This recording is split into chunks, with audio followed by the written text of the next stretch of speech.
Hello दोस्तों, कैसे हो आप लोग। स्वागत है आपका आपके चैनल प्रतिभा अड्डा में। दोस्तों, आज हम लोग यहाँ पर देखने वाले हैं DLED सेकंड सेमेस्टर का हिंदी का क्लास। मैं यहाँ पे आपको बता दूँ कि आज हम लोग यहाँ पर सारे बहुविकल्प को देखने वाले हैं और आप लोग एक बार वीडियो को अपने दोस्तों तक शेयर कर दीजिएगा, क्योंकि दोस्तों यहाँ पर आपको बहुविकल्प से 5 नंबर कंफर्म करना होगा। तो आपको सारे क्लास को और सारे क्वेश्चंस को अच्छे से देखना होगा। हम नहीं चाहते हैं कि वस्तुनिष्ठ प्रश्न में यानी बहुविकल्पीय प्रश्न में आपका एक भी नंबर कटे, क्योंकि इसी से आपके नंबर उठते हैं और इसी से ही आपके नंबर गिर भी जाते हैं। तो आप लोग प्लीज़ वीडियो को शेयर कर दीजिए और आइए अब हम लोग चलते हैं, देखते हैं आज का पहला प्रश्न। यहाँ पे आपका आज का पहला प्रश्न है कि बालक का रुचिपूर्ण विषय कौन सा है। यहाँ पे आपको बताना है कि बालक के रुचिपूर्ण विषय कौन से हैं। कहानी है, लोक कथा है, कविता है या उपरोक्त सभी है। जब यहाँ पर बच्चों के रुचि की बात की जा रही है तो कहीं ना कहीं बच्चों को कहानी, कविता और लोक कथा ये तीनों ही अच्छे लगते हैं, यानी आपका हो जाएगा आंसर नंबर द, यानी आपका उपरोक्त सभी बिल्कुल सही हो जाएगा। सेकंड यहाँ पे आपका है बाल साहित्य से संबंधित पत्रिका कौन सा है।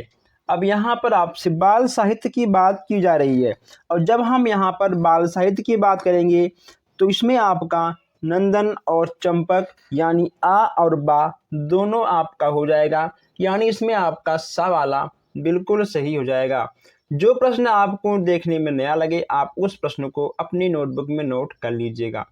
चलिए आगे बढ़ते हैं। नेक्स्ट यहाँ पे आपका है कि कहानी कथन से क्या लाभ होता है।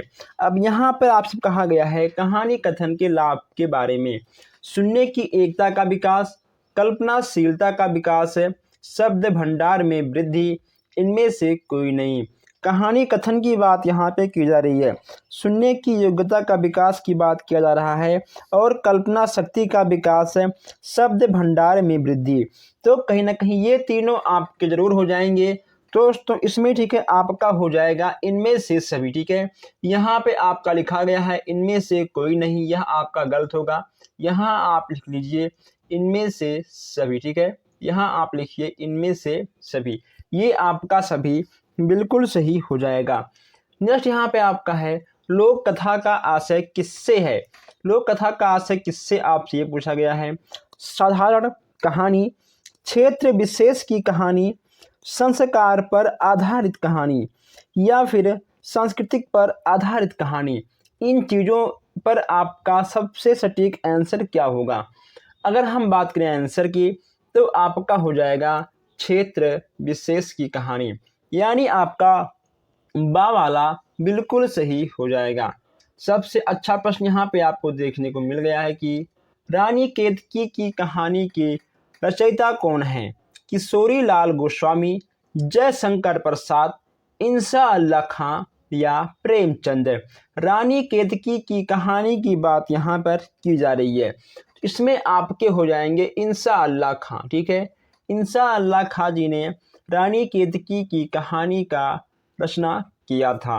अब हम आइए यहाँ देखते हैं प्रश्न नंबर 6।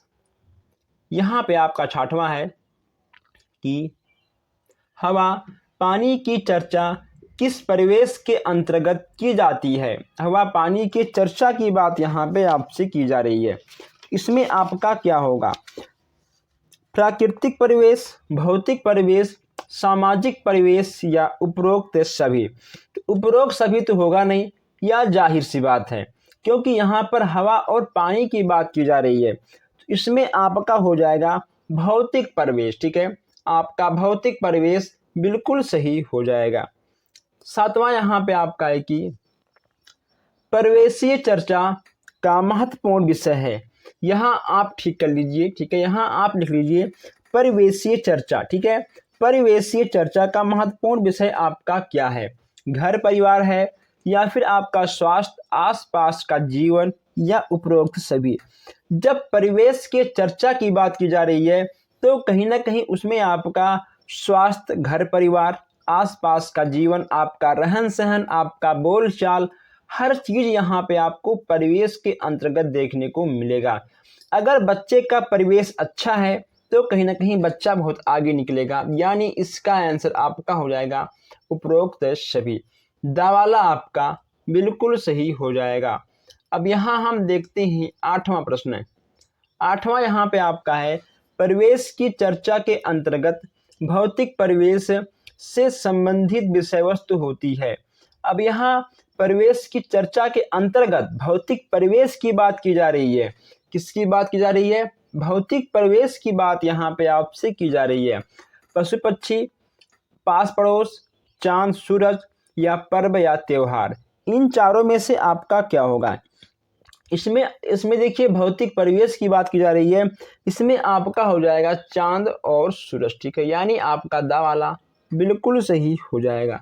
चलिए 9वां यहाँ पे आपका है कि स्व अनुभव और चर्चा के अंतर्गत सम्मिलित किया जाता है। घटना वर्ण को, यात्रा वर्ण को, आ और बात दोनों या दोनों में से कोई नहीं। इनमें से आपका क्या होगा? स्व अनुभव और चर्चा के अंतर्गत की बात की जा रही है। आप प्रश्नों को एक बार दो बार पढ़ के अच्छे से समझ के फिर आप आंसर दीजिएगा। इसमें आपका घटना का और यात्रा का, ठीक है, इन दोनों का होगा, यानी आपका आ और बा दोनों बिल्कुल सही हो जाएगा। चलिए इसमें आपको कोई भी शंका शिकवा शिकायत नहीं होना चाहिए। 10वां आपका है कि स्व अनुभव पर चर्चा का महत्व होता है। स्व अनुभव की चर्चा का महत्व क्या होगा आपको बताना है। संप्रेषण में सहायक, संकोच की समाप्ति, कथन में उचित धारा प्रवाह। अगर दोस्तों आप खुद से अपने अनुभव से बात करते हो, आपका संकोच खत्म हो जाएगा। आपके कहीं ना कहीं बातचीत करने का जो तरीका है, जो आपका संप्रेषण है, उसमें भी कहीं ना कहीं बहुत ही सहायता आपको मिलेगी। और आपका कथन यानी आपका एक एक लाइन, एक एक वर्ड आप तेजी के साथ, थोड़ा स्पीड के साथ, धारा प्रवाह के साथ आप बोल लोगे। ठीक है, यानी आपका दा वाला बिल्कुल सही हो जाएगा। ठीक है, आपका उपरोक्त सभी बिल्कुल सही हो जाएगा। चलिए अब यहाँ हम देखते हैं 11वां प्रश्न। 11वां यहाँ पे आपका है कि शुद्ध उच्चारण की विशेषता। शुद्ध उच्चारण की विशेषता की बात यहाँ पे की जा रही है। तो अगर हम बात करें शुद्ध उच्चारण की, इसमें आपको 4 ऑप्शन देखने को मिल रहे हैं। मिठास, सुंदर स्वर, अक्षरों की स्पष्टता या उपरोक्त सभी। शुद्ध उच्चारण की बात की जा रही है, तो देखिए सबसे शुद्ध उच्चारण वही होता है जिसमें आपका मिठास हो, ठीक है, सुंदर रस हो, और जो आप वर्ड बोलो एक एक वर्ड समझ में आए, यानी आपका दा वाला यानी उपरोक्त सभी बिल्कुल सही हो जाएगा। ऐसे प्रश्न आपको एग्जाम में देखने को मिल जाते हैं। वाचन में अशुद्ध उच्चारण का क्या कारण हो सकता है, ये यहाँ पे आपको बताना है। क्षेत्रीय प्रभाव, भौतिक प्रभाव, शारीरिक विकास, उपरोक्त सभी। दोस्तों क्षेत्रीय, भौतिक, शारीरिक, ठीक है, इन तीनों का असर पड़ता है। सिंपल सी बात है, यानी आपका उपरोक्त सभी बिल्कुल सही हो जाएगा। आइए 13वां देखते हैं। 13वां आपका है सत्य शब्द में बलाघात किस शब्द में दिया जाएगा? शा या ता, इनमें से कोई नहीं। सत्य शब्द की बलाघात की बात यहाँ पे की जा रही है, तो इसमें से आपका क्या होगा? इसमें आपका सबसे सही, सबसे अच्छा, सबसे सटीक आपका होगा आ, यानी आपका सा वाला बिल्कुल सही हो जाएगा। ठीक है, चलिए नेक्स्ट यहाँ पे आपका है गा वर्ण का उच्चारण स्थान है तालु, दंत, कंठ और नासिका। गा, अब आप इसको बोल कर देखिए, गा, ठीक है, गा कहीं ना कहीं यह आपका कंठ से है। देखिए गा, ठीक है, गा आपका कहीं ना कहीं कंठ से है, इसमें आपका कंठ है बिल्कुल सही हो जाएगा। ओके दोस्तों, चलिए इसमें आपका कंठ बिल्कुल सही हो जाएगा। ठीक है, आइए नेक्स्ट यहाँ पे आपका है कि एक से अधिक व्यंजनों को मिलाकर बना वर्ड क्या कहलाता है? यहाँ 15वां आपका है कि एक से अधिक व्यंजनों से मिलकर बना वर्ड क्या कहलाएगा? ये चीज़ यहाँ पे आपको बताना है। एक से अधिक व्यंजनों की बात की जा रही है, इसमें आपका क्या होगा? अंतस्थ व्यंजन, उत्तम व्यंजन, संयुक्त व्यंजन, या स्पर्श व्यंजन। एक से अधिक यानी दोस्तों जोड़ने की बात की जा रही है, ठीक है, यानी दो वर्णों की बात की जा रही है, जोड़ने की बात की जा रही है। इसमें आपका हो जाएगा संयुक्त व्यंजन। क्या होगा इसमें आपका संयुक्त व्यंजन यानी सा वाला बिल्कुल सही आपका हो जाएगा। इसमें आपका कोई भी डाउट नहीं होना चाहिए। अब यहाँ हम देखते हैं 16वां प्रश्न। 16वां हम देखते हैं यहाँ पर 16वां आपका है कि सर्वप्रथम बालक को किसकी शिक्षा दी जाती है? वाक्य, स्वर, व्यंजन या ध्वनि। सिंपल सी बात है, आप सबके घर में बच्चे होंगे ही, 1 साल 2 साल 4 साल 5 साल के बच्चे होंगे ही आपके घर में। अगर आपके घर में नहीं है, आपके आसपास, ठीक है, कहीं ना कहीं तो आपके होंगे ही। तो जरा आप उनको नोटिस करिए कि सर्वप्रथम बालक को किस प्रकार की शिक्षा दी जाती है। वाक्य बच्चे बोल नहीं पाएंगे। स्वर व्यंजन क्या होता है बच्चों को कुछ नहीं पता।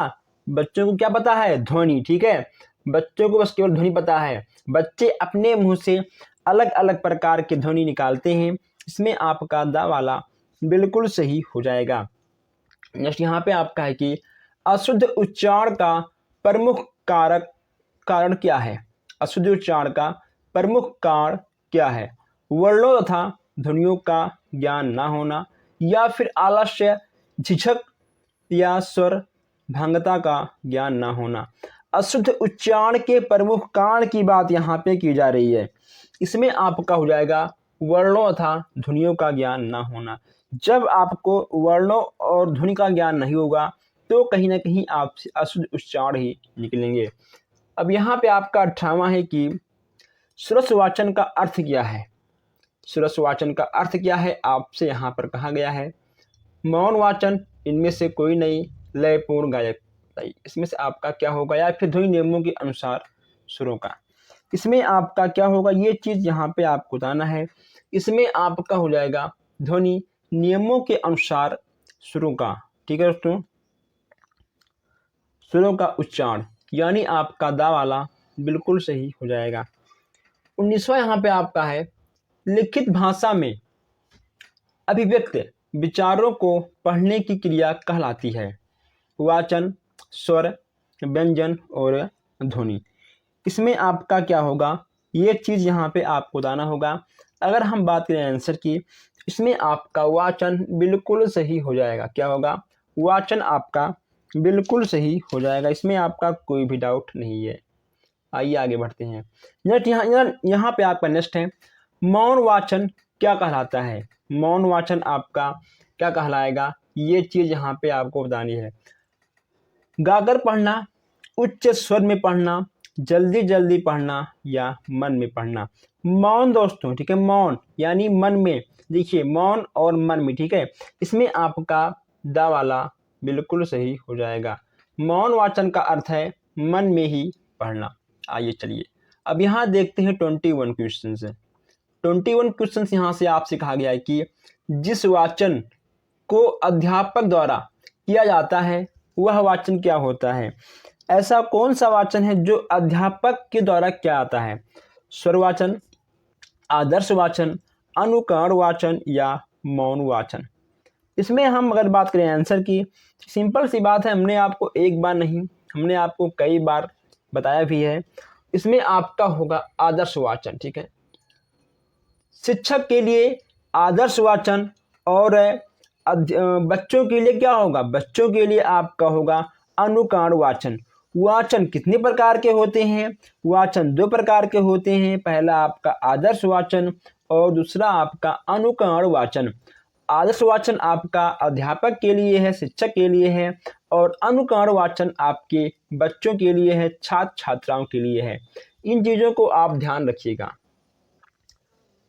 नेक्स्ट यहाँ पे आपका है कि गद्य, कविता, दोस्तों गद्य और कविता पाठ का महत्वपूर्ण सोपान है। महत्वपूर्ण सोपान की बात यहाँ पे आपसे की जा रही है।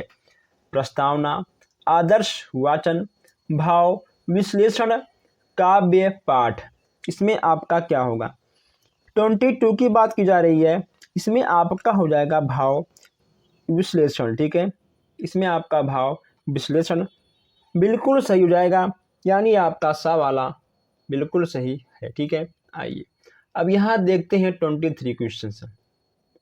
यहाँ पे आपको 23 है कि गद्य विधा से संबंधित नहीं है, कविता, कहानी, निबंध या नाटक। गद्य विधा से संबंधित नहीं है, ये चीज़ यहाँ पे आपको बताना है। अगर हम बात करें आंसर की, इसमें आपका हो जाएगा कविता। क्या होगा? कविता आपका बिल्कुल सही हो जाएगा। चलिए 24 यहाँ पे आपका है, गद्य का मुख्य उद्देश्य है, गद्य का मुख्य उद्देश्य है छात्रों में किस योग्यता का विकास करना, शिक्षण की, शुद्ध उच्चारण की, रुचि की या सद्गुणों की। इन चारों में से आपका क्या होगा, ये चीज़ यहाँ पे आपको बताना है। अगर हम बात करें आंसर की, तो इसमें आपका हो जाएगा शुद्ध उच्चारण की, यानी आपका सा वाला बिल्कुल सही हो जाएगा। चलिए नेक्स्ट यहाँ पे आपका है 25, खा का उच्चारण स्थल है।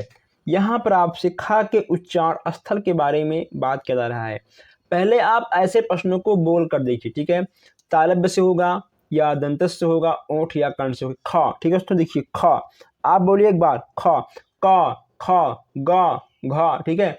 ये सब आपके कंठ में आएंगे। कितने आएंगे दोस्तों आपका इसमें? ये सब आपके कंठ में आएंगे। जो स्वर, जो आवाज़ आपका कंठ से निकले वह वर्ण आपका कंठ हो जाएगा, ठीक है। तो का, खा, गा, घा, अंगा, ठीक है, ये सब आपके कंठ के अंतर्गत आएंगे। चलिए, जो हमारे भाई बहन अभी तक चैनल को सब्सक्राइब नहीं किए हैं, जो लोग अभी तक सोच रहे हैं कि सब्सक्राइब करूं कि ना करूं, सब्सक्राइब कर लो, क्योंकि इसमें आपका ही फायदा है। हर अपडेट, हर क्लास आप तक सबसे पहले पहुंच जाएगा। चलिए 26 यहाँ पे आपका है कि दा ध्वनि है। अब दा तालव्य, दंत, ओष्ठ या फिर कंठ है। आप एक बार इसको बोल कर देखिए, दा, ठीक है, दा, ये कहीं ना कहीं आपका तालव्य है, यानी आपका आ वाला बिल्कुल सही हो जाएगा। 27 यहाँ पे आपका है कि भौतिक अभिव्यक्ति के लिए कौन सी विधि उचित नहीं है। भौतिक अभिव्यक्ति के लिए कौन सी विधि उचित नहीं है? स्वरवाचन, कविता पाठन या फिर संवेद वाचन या मौन वाचन। इन चारों में से क्या होगा आपको बताना है। इन चारों में से क्या होगा आपको बताना है। तो यहाँ पे कहा गया आपसे भौतिक अभिव्यक्ति के बारे में, और जहाँ पर भी दोस्तों आपको भौतिक अभिव्यक्ति के बारे में ऐसे प्रश्न आपको देखने को मिल जाएं, तुरंत आपको मौन वाचन मार देना है। क्या करना है? तुरंत आपको मौन वाचन मार देना है, यानी आपका दा वाला बिल्कुल सही हो जाएगा, ठीक है। चलिए 28 यहाँ पे आपका है कि लिखित अभिव्यक्ति के विकास के लिए आवश्यक है। लिखित अभिव्यक्ति की बात यहाँ पे की जा रही है। ठीक ढंग से बैठना, सही तरीकों से कलम पकड़ना, शब्दों के बीच उपयुक्त दूरी बनाए रखना और उपरोक्त सभी की बात यहाँ पे आपसे की जा रही है। इसमें से आपका क्या होगा? अगर हम बात करें आंसर की, तो इसमें आपका हो जाएगा उपरोक्त सभी, क्योंकि जब लिखित अभिव्यक्ति की बात आएगी तो आपको ठीक ढंग से बैठना भी आवश्यक है, सही तरीकों से कलम ही पकड़ना आवश्यक है, शब्दों के बीच की उपरोक्त यानी दोस्तों जो उचित दूरी होती है भी आपको बनाना आवश्यक है, यानी आपका होगा उपरोक्त सभी। आपका दा वाला बिल्कुल सही हो जाएगा। नेक्स्ट यहाँ पे आपका है कि स्वतंत्र अभिव्यक्ति का आशय क्या है? इनमें से कोई नहीं, या मौखिक अभिव्यक्ति, लिखित है या मौखिक और लिखित है। जब यहाँ आपसे बात करें स्वतंत्र अभिव्यक्ति के बारे में, तो आपका लिखित और मौखिक दोनों अभिव्यक्ति देखने को मिल जाएंगे, ठीक है। चलिए, अमृत का समानार्थी शब्द क्या होगा? दोस्तों बहुत ही आसान क्वेश्चन है। अमृत के समानार्थी शब्द के बारे में यहाँ से आपसे कहा गया है।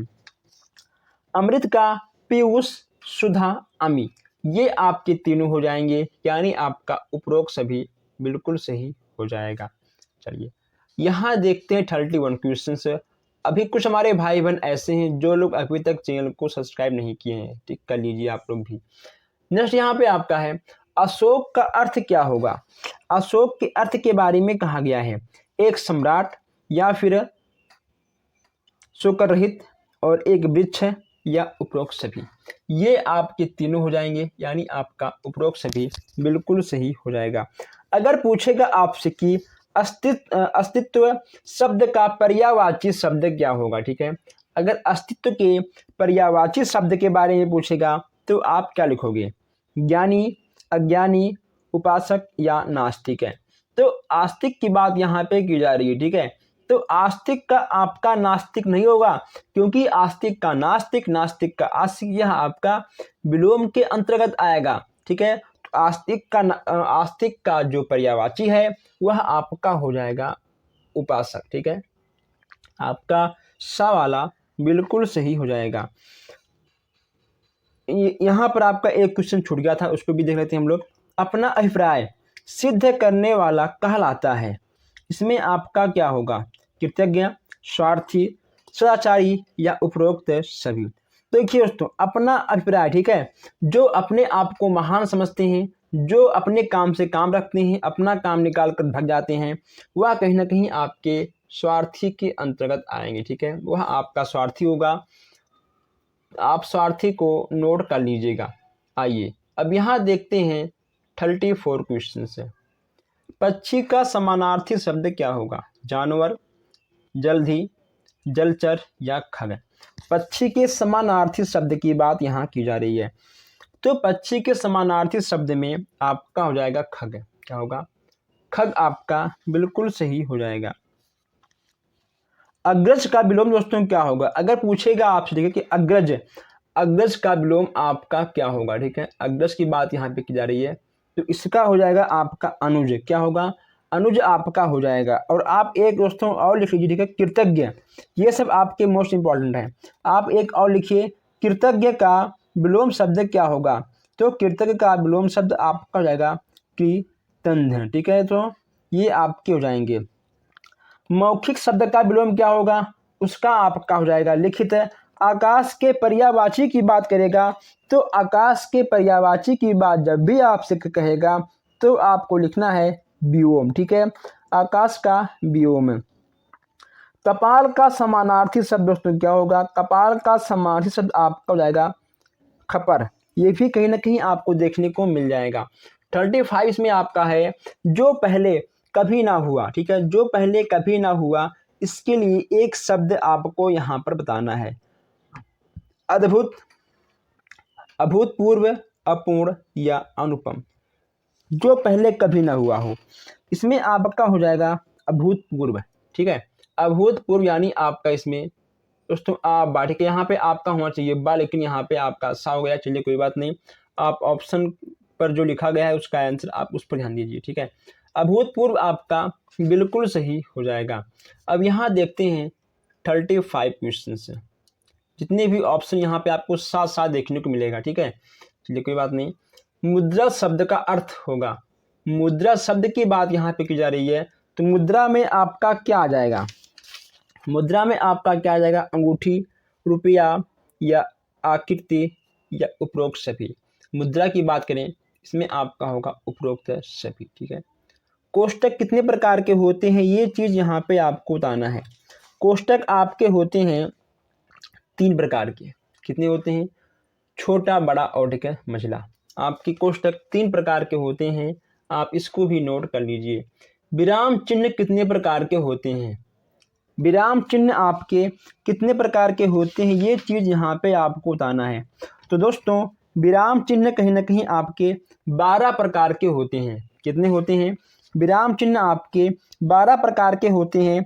आप चाहो तो इसका नाम भी लिख सकते हो, मैं यहाँ पे बोल दे रहा हूँ। पहला आपका होगा पूर्ण विराम, उसके बाद अर्धविराम, और नेक्स्ट यहाँ पे आपका होगा अल्प विराम, प्रश्नवाचक चिन्ह, ठीक है, उद्दीर्ण चिन्ह, विवरण चिन्ह, निर्देशक चिन्ह, और ये सब कहीं ना कहीं आपके विराम के अंतर्गत आएंगे। विस्मयादिबोधक चिन्ह, अपूर्ण विराम, योजक चिन्ह, कोष्टक, समानता सूचक चिन्ह। ठीक है, ये आपके 12 प्रकार के विराम चिन्ह हो जाएंगे। अल्प विराम का अर्थ क्या होता है, अल्प, देखिए दोस्तों, अल्प विराम का अर्थ होता है, ठीक है, ठहरना। ठीक है, ठहरना आपका बिल्कुल सही हो जाएगा। नेक्स्ट यहाँ पे आपका है कि पूर्ण विराम का प्रयोग किया जाता है वाक्य के प्रारंभ में, वाक्य के रूप में, वाक्य के अंत में या रेखा के रूप में पूर्ण विराम का प्रयोग की बात यहाँ पे की जा रही है। जब यह इसमें आपका हो जाएगा वाक्य के अंत में, ठीक है, यानी आपका सा वाला बिल्कुल सही हो जाएगा। आइए यहाँ देखते हैं 41 क्वेश्चन है। 41 यहाँ पे आपका है कि नील गगन शब्द में समास आपका कौन सा है? द्विगु समास है या कर्मधारय है, इनमें से कोई नहीं, या अव्ययभाव समास है। नीलकंठ की बात यहाँ पे की जा रही है। नीलकंठ में आपका हो जाएगा कर्मधारय समास, ठीक है, यानी आपका सा वाला बिल्कुल सही हो जाएगा। दोस्तों सा क्या, ठीक है, इसमें आपका कर्मधारय होगा। पंचवटी शब्द में समास है। पंचवटी शब्द के समास के बारे में बात की जा रही है। कर्मधारय, द्विगु समास, अव्ययभाव समास, या इनमें से कोई नहीं। तो इसमें आपका हो जाएगा द्विगु समास, ठीक है दोस्तों। द्विगु समास आपका बिल्कुल सही हो जाएगा। गा के नीचे आपका ऊ का मात्रा भी होगा, ठीक है। चलिए द्विगु समास आपका पंचवटी शब्द का समास हो जाएगा। चौराहा शब्द में समास है। चौराहा शब्द में आपका समास है, ये भी यहाँ पे आपको बताना है। तो चौराहा में आपका क्या होगा दोस्तों? चौराहा में आपका क्या होगा? इसमें आपका हो जाएगा द्विगु समास, ठीक है। इसमें भी आपका द्विगु समास है, बिल्कुल सही हो जाएगा। नेक्स्ट यहाँ पे आपका है चंद्रशेखर शब्द में समास है। द्विगु, कर्मधारय, बहुव्रीहि समास या अव्ययभाव समास, ठीक है। बताइए इसमें आपका क्या होगा? इसमें आपका क्या होगा? यहाँ पे आपसे द्विगु समास के बारे में कहा गया है। जब यहाँ पे आपको मिलते हैं चंद्रशेखर जी, तो इसमें आपका हो जाएगा बहुव्रीहि समास, ठीक है। बहुव्रीहि समास आपके बिल्कुल सही हो जाएंगे। नेक्स्ट यहाँ पे आपका है कि हिंदी का अपना उपसर्ग है। वाक्य के प्रारंभ में, वाक्य के रूप में, वाक्य के अंत में या रेखा के रूप में हिंदी का अपना उपसर्ग की बात की जा रही है। हिंदी के अपने उपसर्ग की बात यहाँ पर की जा रही है। इसमें से आपका कौन सा होगा? इसमें आपका हो जाएगा अति। दोस्तों एक मिनट, हिंदी का अपना उपसर्ग, हाँ दोस्तों, हिंदी के अपने उपसर्ग के बारे में यहाँ पर बात की जा रही है। इसमें आपका क्या होगा? वाक्य के प्रारंभ, वाक्य के रूप और वाक्य के अंत में या फिर रेखा के रूप में, इसमें आपका क्या होगा? दोस्तों ये ठीक है, आपका ऑप्शन गलत है, ठीक है। अभी जो हमने आपसे कहा था देखिए वही होगा। इसमें आपका ठीक होगा अति। इसमें ठीक है आपका होगा अति। हिंदी के उपसर्ग की बात की जा रही है, इसमें आपका अति बिल्कुल सही, ठीक है, हो जाएगा। ये आपके ऑप्शन गलत हैं, आप इसको ठीक कर लीजिएगा। इसको हम नेक्स्ट क्लास में देख लेंगे, ठीक है। जो भी होगा हम इसको नेक्स्ट क्लास में देख लेंगे। आइए अब यहाँ देखते हैं 46 क्वेश्चन है। 46 आपका है कि प्रत्यक्ष शब्द में प्रत्यय है। प्रत्यक्ष शब्द में प्रत्यय आपका क्या होगा? प्रति होगा, प्रत होगा, प्रा होगा या फिर पत होगा, ठीक है। इसमें क्या होगा? अगर हम बात करें आंसर की, तो प्रत्यक्ष शब्द में आपका प्रा, ठीक है, प्रा ही आपका प्रत्यय हो जाएगा। नेक्स्ट यहाँ पे आपका है कि मधुरता शब्द में प्रत्यय कौन सा है? मधुरता में दोस्तों आपका ठीक है ता वाला बिल्कुल सही हो जाएगा। इसमें ता वाला आपका बिल्कुल सही हो जाएगा, यह आपका प्रत्यय के अंतर्गत आएगा। नेक्स्ट यहाँ पे आपका है कि बेखौफ शब्द में उपसर्ग जुड़ा है। फारसी का, अंग्रेजी का, उर्दू का या हिंदी का। बेखौफ की बात की जा रही है, तो बेखौफ में आपका फारसी शब्द हो जाएगा। क्या होगा? फारसी आपका बिल्कुल सही हो जाएगा। नेक्स्ट यहाँ पे आपका है कि संस्कार शब्द में उपसर्ग का प्रयोग हुआ है। सन, सम, सा या इनमें से कोई नहीं। संस्कार की बात की जा रही है, तो संस्कार में आपका सम बिल्कुल सही हो जाएगा। चलिए राष्ट्रीय शब्द किस प्रत्यय से बना है? राष्ट्रीय शब्द किस प्रत्यय से बना है? ये, ई, ए, ऐ। इसमें आपका क्या होगा? राष्ट्रीय शब्द की बात यहाँ पे की जा रही है। अगर दोस्तों हम यहाँ पर राष्ट्रीय शब्द की बात करें, तो इसमें आपका हो जाएगा ई प्रत्यय। क्या होगा? ई प्रत्यय आपका बिल्कुल सही हो जाएगा। जो हमारे भाई बहन नए हैं, जो लोग अभी तक चैनल को सब्सक्राइब नहीं किए हैं, सब्सक्राइब कर लें ताकि कोई भी अपडेट आपसे मिस ना हो। तो दोस्तों बस आज के लिए इतना ही। हम मिलते हैं फिर आपसे नेक्स्ट क्लास में। प्लीज़ आप लोग वीडियो को शेयर भी करिएगा, लाइक भी करिएगा और चैनल को सब्सक्राइब भी करिएगा। धन्यवाद।